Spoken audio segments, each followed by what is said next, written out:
داستان روم پہلا باب۔ رومی جشن پر کچھ تو خون۔ روم میں کوئی جشن منایا جا رہا تھا۔ اسی تقریب کے سلسلے میں اس کی ساری آبادی اپنے گھروں کی چار دیواری سے باہر امڑ رہی تھی اور سب ایک ہی سمت کی طرف بڑھے چلے جا رہے تھے۔ ان کی منزل 100 دروازوں والی گول تماشا گاہ تھی، جہاں پہنچ کر وہ نظروں سے اوجھل ہو جاتے تھے۔ اس تماشا گاہ کے اندر عجب نظارہ تھا۔ ایک وسیع و عریض دنگل کے گردا گرد نشستوں کے دائرے قطار در قطار نیچے سے اوپر کو اٹھتے چلے گئے تھے، اور ان نشستوں کی بلندی بیرونی دیوار تک پہنچتے پہنچتے 100 فٹ ہو گئی تھی۔ اس وقت تمام کی تمام نشستیں تماشائیوں سے پر تھیں۔ ہر طبقے اور ہر عمر کے لوگ نظر آ رہے تھے۔ قطار اندر قطار سخت گیر چہروں کا اتنا بڑا ہجوم دیکھنے والے کو مرغوب کیے دیتا تھا۔ اس تماشا گاہ میں اس وقت 1 لاکھ سے زائد لوگ ایک جذبے کے تحت موجود تھے، اور یہ جذبہ خون ریزی کا تماشا دیکھنے کی خواہش کے سوا اور کچھ نہ تھا۔ تماشا گاہ کی سب سے نمایاں جگہ میں شہنشاہ ڈیلیشیس کی نشست تھی۔ اس کے دائیں بائیں دونوں طرف روم کے ممتاز عہدیدار اور معزز شہری بیٹھے ہوئے تھے۔ انہی کے درمیان شہنشاہ کی محافظ سپاہ کے افسران اعلیٰ بھی تھے، جو دنگل کے خون ریز تماشے پر اپنی ماہرانہ تنقید کرتے جاتے تھے۔ ان کا شاندار لباس، ہلکا پھلکا خوشباش انداز گفتار اور ان کے چٹکلے اور کہے گرد و پیش بیٹھنے والوں کی توجہ کا مرکز بنے ہوئے تھے۔ ان تماشائیوں میں بڑے بڑے جنگی سورما بھی تھے، جنہوں نے میدان جنگ میں اپنے لیے نام پیدا کیا تھا، تاہم وہ اس وقت یہ بزدلانہ مناظر دیکھ کر کوئی پشیمانی محسوس نہ کرتے تھے۔ قدیم اور نامور رومی گھرانوں کے شرفا بھی موجود تھے، لیکن انہیں بھی اس خوفناک کشت و خون کا نظارہ کرنے میں کوئی یار نہ تھا۔ غرض ملک کے فلاسفر، شاعر، حاکم، ادنا اور اعلیٰ سبھی یہاں حاضر تھے، اور سبھی ان خونی مناظر کو دیکھ کر یکساں لطف اندوز ہو رہے تھے۔ رومیوں کو اپنی تہذیب و تمدن پر کتنا ناز تھا، لیکن ظلم و ستم کے یہ خون ریز تماشے اس تہذیب کی اخلاقی گراوٹ کی افسوسناک تشریح تھے۔ ایسی صورت میں روم کے لیے کیا امید ہو سکتی تھی؟ تماشا گاہ میں پروگرام کی ابتدا ہو چکی تھی۔ کئی قسم کے ابتدائیہ مناظر کے بعد لڑائیوں کے مقابلے شروع ہوئے۔ بہت سے پہلوانوں نے کشتی کے کمال دکھائے اور اپنے حریف کو جان سے مار کر دم لیا۔ ان مقابلوں کا مقصد تماشائیوں کو اکسانا تھا، تاکہ وہ آئندہ ہونے والے خون ریز مقابلوں کا بے تابی سے انتظار کریں۔ ایک افریقی پہلوان نے تماشائیوں سے خاص طور پر خراج تحسین حاصل کیا۔ وہ خوب لمبا، تگڑا اور قوی ہیکل تھا۔ اس میں جسمانی طاقت اور فنی مہارت دونوں بدرجہ اتم موجود تھیں، اور اسے اپنی چھوٹی تلوار کے استعمال میں کمال حاصل تھا۔ وہ اب تک اپنے ہر حریف کو قتل کر چکا تھا۔ اب اس کے ساتھ مقابلہ کرنے کے لیے بتاویہ کے پہلوان کو بھیجا گیا۔ وہ قد و قامت کے لحاظ سے افریقی پہلوان کے لیے برابر کی چوٹ تھا، تاہم وہ دونوں آمنے سامنے کھڑے ایک دوسرے سے بہت مختلف نظر آتے تھے۔ حبشی پہلوان کی آنکھیں اور رنگت سیاہ اور بال گھنگریالے تھے، جبکہ بتاویہ کے پہلوان کی آنکھیں سرمئی، رنگت گوری اور بال سنہری تھے۔ ان دونوں کے درمیان مقابلہ بڑا دلچسپ اور ولولہ انگیز تھا۔ دونوں اپنی طاقت اور فنی مہارت میں اس قدر ہم پلہ تھے کہ یہ کہنا مشکل تھا کہ کون جیتے گا۔ لیکن چونکہ افریقی پیشتر ازیں کئی مقابلے لڑ چکا تھا، اس لیے یہ قیاس تھا کہ تھکان کے باعث وہ دوسرے سے مات کھا جائے۔ دونوں اس وقت جی توڑ کر لڑ رہے تھے۔ گورے شخص نے کئی دفعہ بھرپور وار کیا، مگر افریقی اپنی فنی مہارت کے باعث اپنا بچاؤ کرنے میں کامیاب ہو گیا۔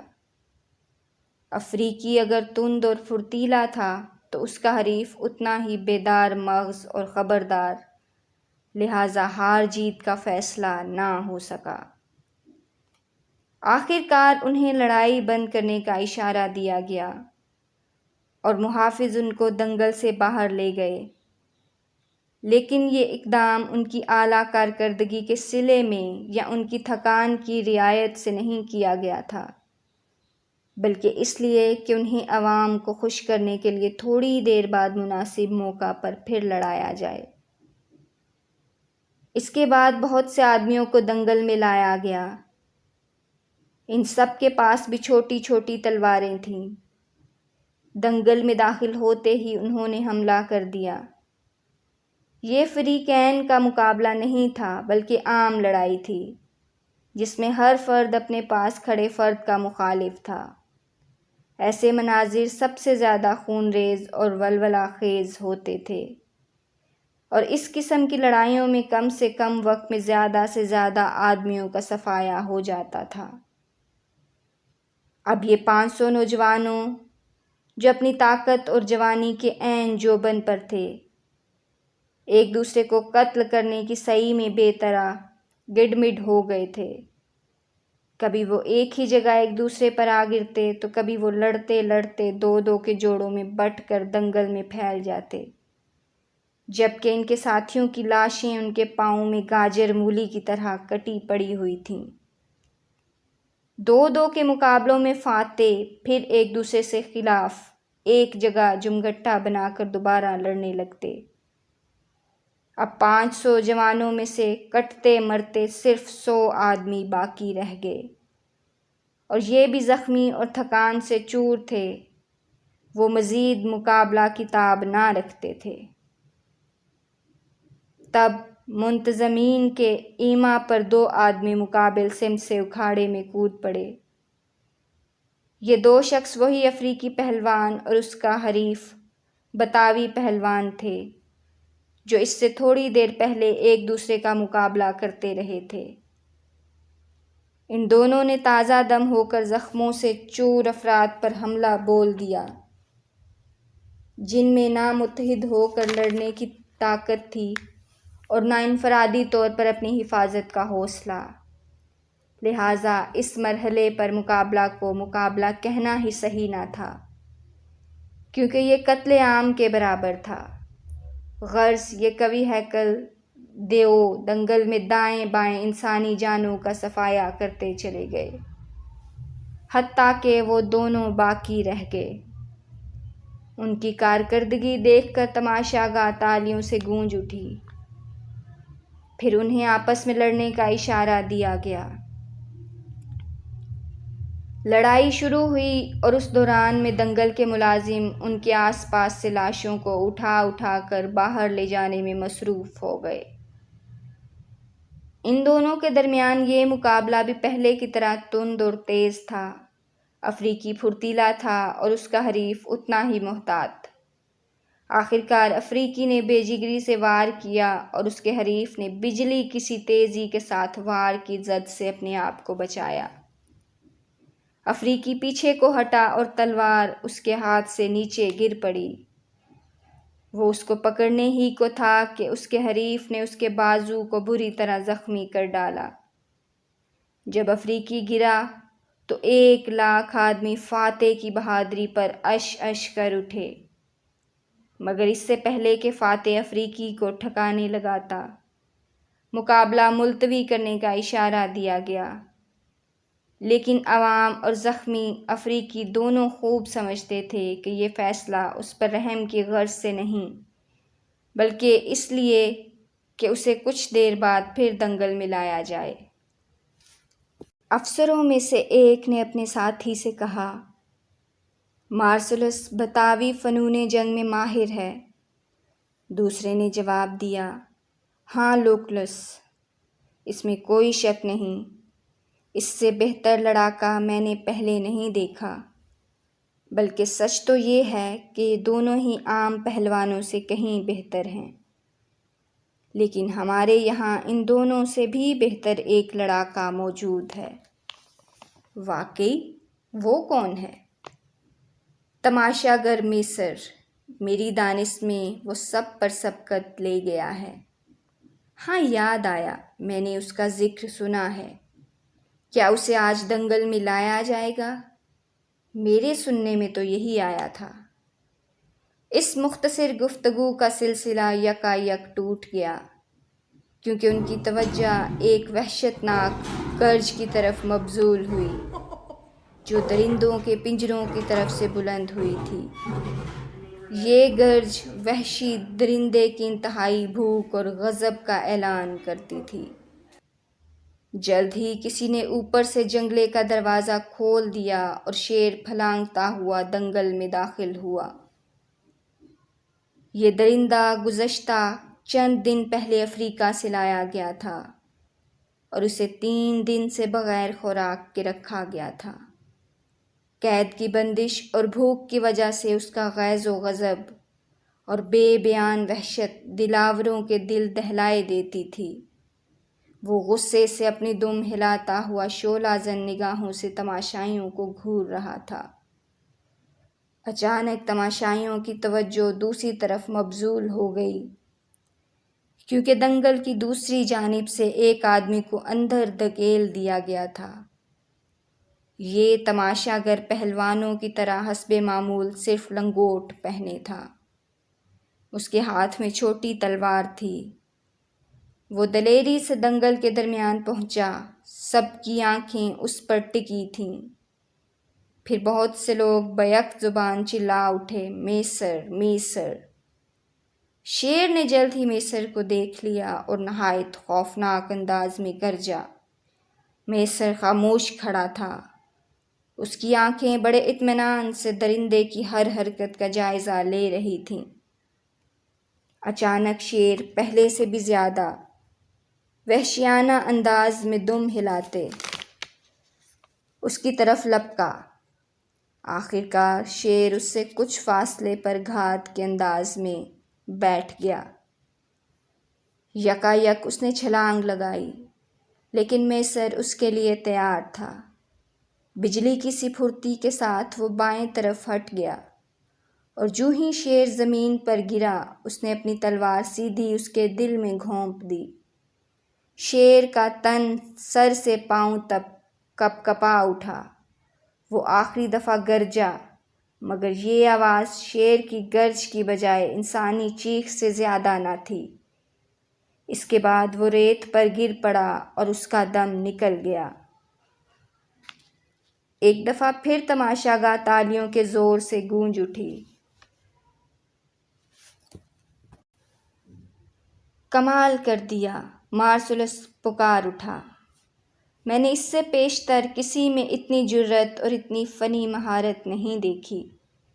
اس میں شک نہیں کہ وہ اپنی ساری عمر لڑتا رہا ہے، اس کے دوست نے اپنی رائے دی۔ جب شیر کی لاش اٹھوا دی گئی تو جنگلے کا دروازہ پھر کھلا۔ اس مرتبہ شیر ببر کے ساتھ قسمت آزمائی تھی۔ شیر آہستہ آہستہ آگے بڑھا اور ادھر ادھر گویا حیرت سے نگاہ ڈالی۔ یہ درندہ اپنی نسل کے شیروں میں سے جسامت میں سب سے زیادہ بڑا تھا اور اسے عرصے سے کسی ماہر لڑاکے سے مقابلے کے لیے محفوظ رکھا تھا۔ یوں معلوم ہوتا تھا کہ شیر ببر پہلے والے شیر کی طرح کے 2 جانوروں سے بیک وقت نپٹ سکتا تھا۔ قوی ہیکل میسر تو اس کے سامنے بچہ نظر آتا تھا۔ اس شیر ببر کو دیر سے بھوکا رکھا گیا تھا، تاہم وہ پہلے شیر کی طرح غضبناک دکھائی نہیں دیتا تھا۔ اس نے دنگل کی دیوار کے ساتھ ساتھ پورا چکر لگایا، گویا فرار کی راہ تلاش کر رہا ہو، لیکن ہر راستہ کو بند پا کر وہ واپس درمیان میں آ گیا اور فرش کے ساتھ منہ لگا کر اس زور سے دھاڑا کہ تماشا گاہ کی بنیادیں ہل گئیں، لیکن اس جگر پاش گرج کا میسر پر کوئی اثر نہ ہوا۔ وہ تلوار ہاتھ میں لیے چوکنا کھڑا تھا۔ آخر وہ لمحہ آیا جب شیر پوری طرح اس کی طرف متوجہ ہوا اور وحشی درندہ اور انسان آمنے سامنے کھڑے ایک دوسرے کو گھورنے لگے۔ لیکن حیرت کی بات یہ تھی کہ انسان کی پر اطمینان نگاہ سے شیر غضبناک ہو گیا اور پیچھے کو ہٹا۔ اس کی دم اور اس کے جسم کے سارے بال اوپر کو اٹھے ہوئے تھے۔ اس نے گردن کے بالوں کو زور سے جنبش دی اور اپنے حریف سے کچھ فاصلے پر گھات لگا کر بیٹھ گیا۔ تماشائیوں کا جمع غفیر سکتے کے سے عالم میں کھڑا ہو گیا، کیونکہ یہ ولولہ خیز منظر ان کی تباہ کے عین مطابق تھا۔ چنانچہ انہوں نے شیر کے بورے جسم کو فضا میں ابھرتے دیکھا، مگر تماشا گر نے جو اس چھلانگ کے لیے بالکل تیار ایک طرف ہٹ کر حسب سابق ضرب لگانے کی کوشش کی، اب کی مرتبہ نشانہ چوک گیا۔ تلوار شیر کی پسلی پر لگی اور اس طرح تلوار اس کے ہاتھ سے چھوٹ کر نیچے جا پڑی۔ شیر کو معمولی زخم آیا تھا، لیکن اس کا قدرتی نتیجہ یہ ہوا کہ وہ انتہائی غضبناک ہو کر اس کی طرف جھپٹا۔ نہتہ میسر اب صرف اپنا بچاؤ کر سکتا تھا اور شیر کے ہر حملے سے پھرتی سے ہٹ کر اس کا وار روکتا رہا۔ میسر کی ہر حرکت جچی تلی اور تجویز کے تحت تھی کہ کسی طرح وہ اس جگہ پہنچے جہاں تلوار اس کے ہاتھ سے گر گئی تھی۔ آخرکار وہ وہاں پہنچنے اور وہ اسے ہاتھ میں لینے میں کامیاب ہو گیا۔ اب وہ اپنی آزمودہ تلوار کو ہاتھ میں لے کر اپنے حریف کے حملے کا انتظار کرنے لگا۔ شیر پہلے کی طرح اس پر جھپٹا۔ اس مرتبہ میسر کا نشانہ ٹھیک بیٹھا۔ شیر کا قوی جسم درد سے بلبلا اٹھا۔ وہ اگلے ہی لمحے اٹھ کر بے خبری سے جنگلے کے اس دروازے کی طرف بھاگا جہاں سے وہ داخل ہوا تھا۔ وہاں پہنچ کر اس کی طاقت جواب دے گئی اور اس نے دروازے کے سامنے دھم سے گر کر دم توڑ دیا۔ اب ملازم میسر کو دنگل سے باہر لے گئے اور اس کی جگہ بتاوی دوبارہ دنگل میں آ کھڑا ہوا۔ یہ اس لیے کیا گیا تھا کہ رومی لوگ نئے سے نئے منظر دیکھنے کے شوقین تھے۔ اس کا مقابلہ ایک چھوٹے شیر سے ہوا جسے اس نے جلدی سے ٹھکانے لگا دیا۔ پھر ایک اور شیر ببر لایا گیا۔ یہ اپنی عام جسامت کے باوجود نہایت وحشتناک تھا، مگر جلد ہی یہ امر واضح ہو گیا کہ یہ تماشا گر میسر کے پائے کا نہیں۔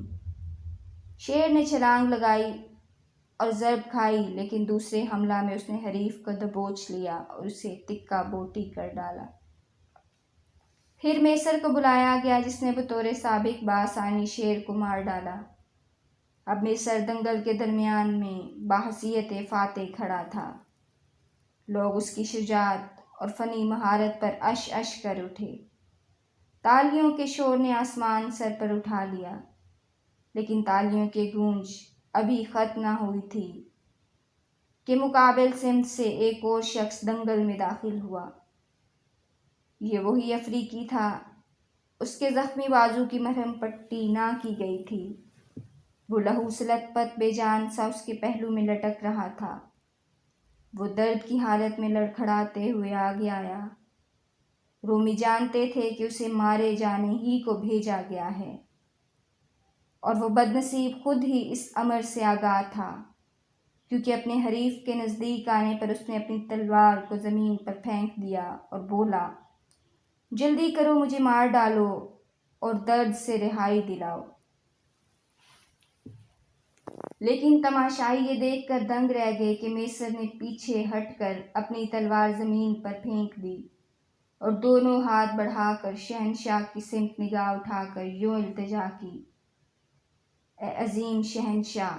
میں جنگی درندوں سے لڑنے کو تو تیار ہوں، مگر اپنے ساتھی انسان کے خلاف ہاتھ نہیں اٹھا سکتا۔ میں مسیحی ہوں، مجھے موت منظور ہے مگر قتل کرنا گوارا نہیں۔ اس پر تماشائی طیش میں آ کر طرح طرح کی آوازیں کسنے لگے اور کوہرام سا مچ گیا۔ مارسلس نے کہا، کیا کہہ رہا ہے؟ مسیحی ہے؟ کب سے؟ لوکلس نے جواب دیا، میں نے سنا تھا کہ بعض مسیحی اس کی کوٹھری میں اس سے ملاقات کرنے آتے رہے ہیں۔ وہ ان کی باتوں میں آ کر ان کے فرقے میں شامل ہو گیا ہوگا۔ یہ لوگ پرلے درجے کے ذلیل انسان ہیں۔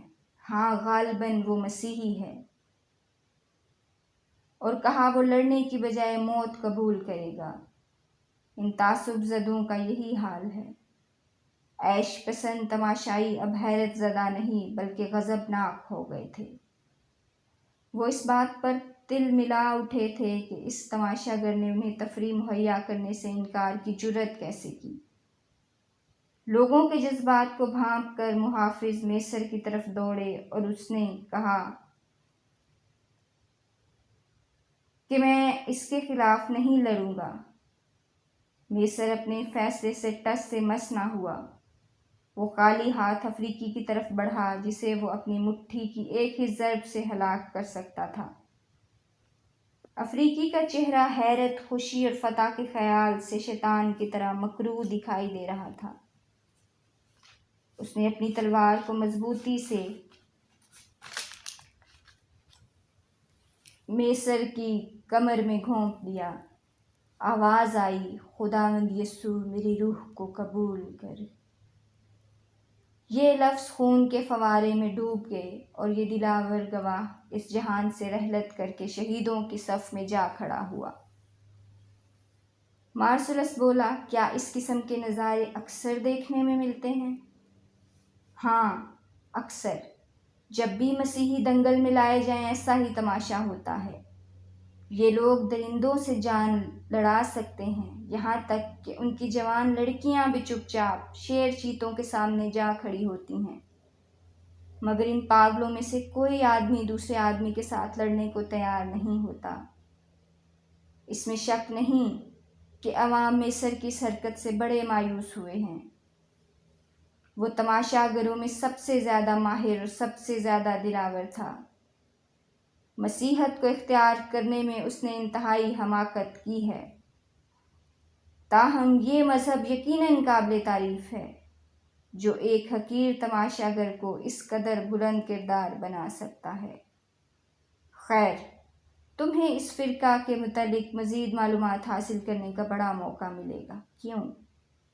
کیا تم نے نہیں سنا کہ مسیحیوں کو تلاش کرنے کی ذمہ داری تمہارے سپرد ہوئی ہے، اور وہ پرانے زمین دوز قبرستان میں چھپے ہوئے ہیں، اور ضرور ہے کہ انہیں ڈھونڈا اور نکالا جائے۔ کیا وہ پہلے ہی خاصی سزا نہیں پا چکے؟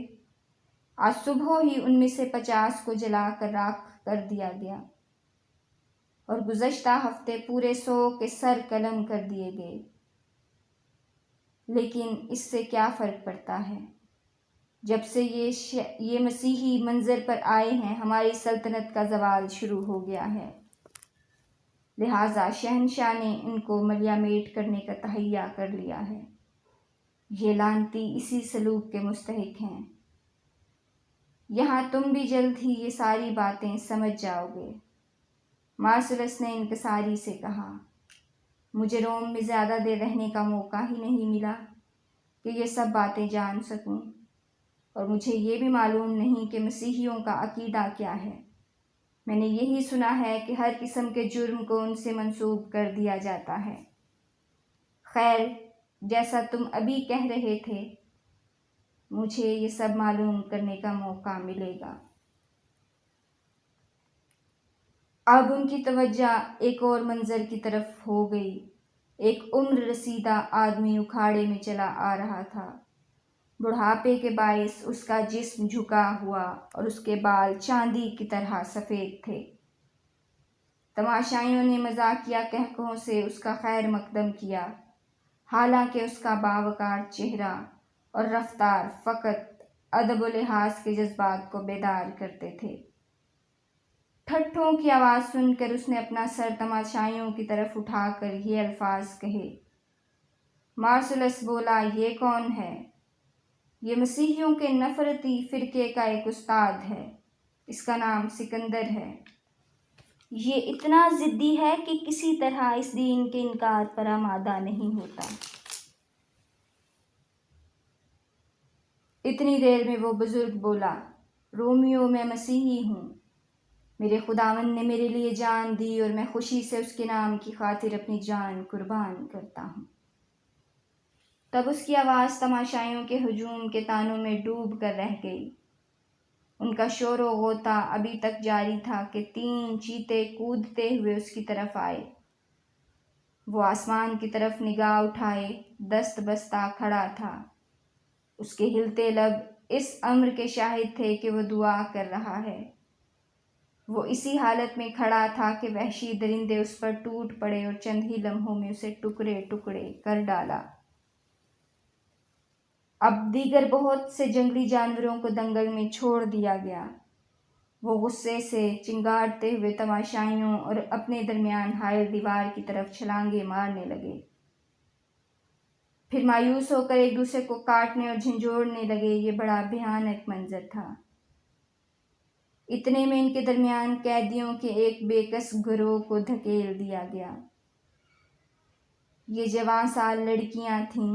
یہ نظارہ دردناک تھا کہ اگر کسی دل میں رتی بھر رحم ہوتا تو اس منظر پر بچے کی طرح رو اٹھتا، مگر روم کے اس بے درد شہر میں رحم کی گنجائش کہاں تھی۔